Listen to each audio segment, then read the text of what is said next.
একজন খারাপ ছাত্র একজন দক্ষ শিক্ষকের কাছ থেকে যা শিখতে পারে, তার চেয়ে একজন ভালো ছাত্র একজন খারাপ শিক্ষকের কাছ থেকে অনেক বেশি শিখতে পারে না। এই কথাটা আসলে আমার না, কথাটা বলেছেন স্বয়ং এপিজে আব্দুল কালাম, ভারতের সাবেক প্রেসিডেন্ট, প্রাক্তন প্রেসিডেন্ট। আমরা জানি মা বাবার পর আমরা যা কিছু শিখতে পারি তা হচ্ছে আমাদের শিক্ষকদের মাধ্যমে। মা বাবা হাজার খারাপ করলেও সন্তানরা তার বিচার করতে পারে না।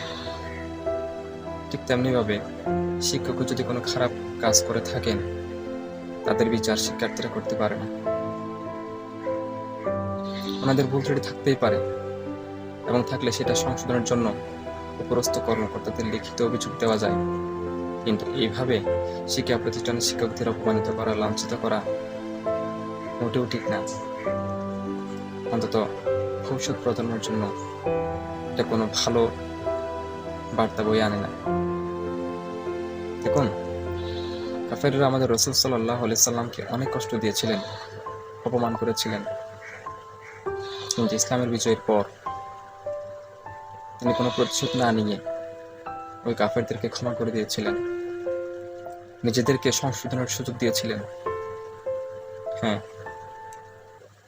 আমরা আমাদের শিক্ষকদেরকে অপমানিত করা মানে আমাদের মা বাবাদেরকে অপমানিত করা। এছাড়া সবকিছুর যদি আইন থাকে, অপরাধ করলে সেটারও আইন আছে, নিশ্চয়ই আছে, বিচারও অবশ্যই আছে, শাস্তিও আছে। কিন্তু কোনো মানুষের এইভাবে অপমানিত করে মানহানি করা অবশ্যই একটা মানবাধিকার লঙ্ঘন। যতই হোক, আপনি যাকে আঘাত করছেন, যাকে অপমানিত করছেন, তিনি আপনাকে একদিন হলেও একটা অক্ষর হলেও শিক্ষা দিয়েছেন। আসুন আমরা এই অপমানজনক সংস্কৃতি থেকে বিরত থাকি। এই যে শিক্ষকদেরকে একের পর এক নিপীড়ন করে, নির্যাতন করে পদত্যাগ করতে বাধ্য করা, এই ট্রেন্ডিং থেকে আমরা বেরিয়ে আসি। আমার মনে হচ্ছে এটা একটা ট্রেন্ড। শিক্ষকদেরকে জোর জবরদস্তি করে বরখাস্ত করা, পদত্যাগ করতে বাধ্য করা আমাদের জন্য একটা ট্রেন্ডিং এ পরিণত হয়ে গিয়েছে।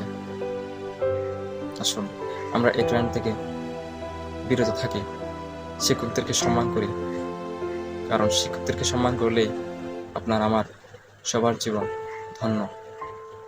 আর শিক্ষকদের অভিশাপ যদি একবার লেগে যায়, আপনি কোটি টাকার মালিক হতে পারবেন, শান্তি পাবেন না।